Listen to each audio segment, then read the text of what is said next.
सुनील साजन को स्क्रीन पर लाइए। सुनील, नहीं सर, मैं अभी आ रहा हूं। देखिए, वक्त की बहुत कमी है। सुनील साजन, एक तरफ जातिगत जनगणना नहीं होनी चाहिए, दूसरी तरफ जाति को सम्मान और अपमान से जोड़कर देखा जा रहा है, उसी पे तो घमासान हो रहा है। देखिए संदीप जी, मैं पूरे घटनाक्रम को देख रहा हूं, पूरी आपकी डिबेट में मैंने सबको सुना। भारतीय जनता पार्टी खुद दुविधा में है, आरएसएस दुविधा में है, क्योंकि इनके सहयोगी संगठन कह रहे हैं कि जातीय जनगणना होनी चाहिए। कांग्रेस अभी तक कह रही थी जातीय जनगणना नहीं होनी चाहिए, लेकिन अब कांग्रेस भी कह रही कि जातीय जनगणना के पक्ष में है।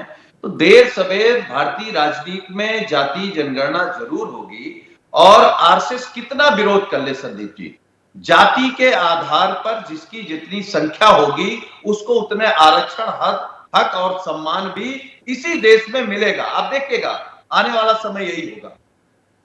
आने वाला समय यही होगा, पर जाति को लेकर अब ये अपमान सम्मान की राजनीति को किस नजरिए से देखते हैं आप? नहीं, मैं उसी पे आ रहा था। देखिए, मेरा जैसा व्यक्ति ये बिल्कुल साफ मानता है कि महामहिम उपराष्ट्रपति की मिमिक्री नहीं होनी चाहिए थी, लेकिन ये उतना बड़ा मुद्दा संदीप जी नहीं है जितना बड़ा मुद्दा 150 सांसदों का निष्कासन है, उनका निलंबन है।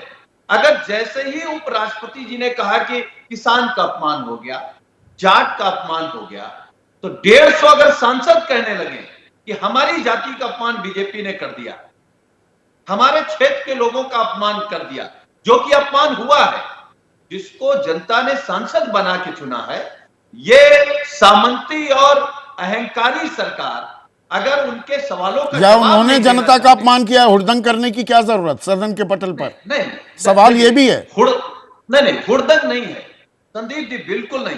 अगर ये सवाल खड़ा हुआ कि संसद भवन में सुरक्षा की चूक हुई, या भाजपा कह रही कि आतंकी हमला था, अगर ये आतंकी हमला था तो ये बताएं कि इनका वो जो सांसद है प्रताप सिम्हा, हम क्या माने?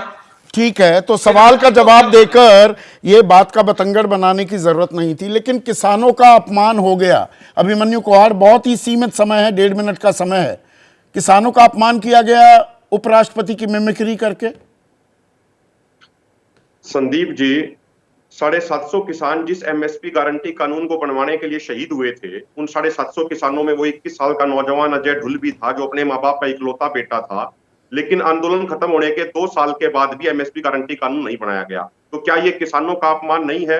अभी 10 दिन पहले भाजपा के जो हरियाणा के कृषि मंत्री हैं, उन्होंने एक सभा में कहा कि ये जो किसान नेता हैं, जो आंदोलन के नेता हैं, किसी की बहू भाग गई, किसी की बेटी भाग गई, इनकी बहू बहन बेटी इनकी मानती नहीं, तो क्या वो किसान समाज का वो अपमान नहीं था? दूसरी बात संदीप जी, देखिए, पहलवान हमारे देश में 20 से ज्यादा मेडल नहीं आए होंगे ओलंपिक में, तो ओलंपिक में मेडल जीतने वाले सड़कों पे बैठे थे, किसान समाज के बेटे थे, जाट समाज से आते थे, उनकी बात सुनने की बजाय उनको सड़कों पे घसीटा गया। तो क्या ये किसान समाज का अपमान नहीं था? हरियाणा में धड़ल्ले से भाजपा नेता 35 बनाम 1 का पर बहुत सारी खापे हैं, बहुत सारी जाट पंचायतें हैं, वो इसे कह रही हैं अपमान कर दिया उपराष्ट्रपति का। देखिए, वो दरबारी लोग हैं संदीप जी। हरियाणा में धड़ल्ले से भाजपा नेता 35 बनाम 1 का नारा देके उस जाट समाज को अलग थलग करने की कोशिश करते हैं, जिस जाट समाज ने देश के लिए सबसे अधिक कुर्बानी दी।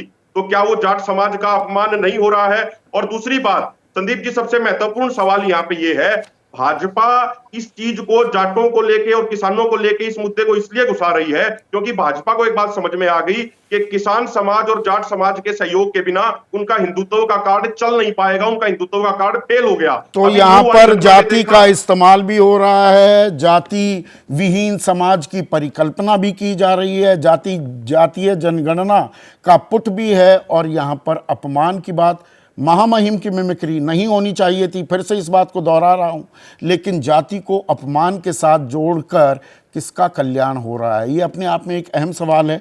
दर्शकों की राय क्या है, हमसे लगातार साझा कर रहे हैं, वही साझा करूंगा।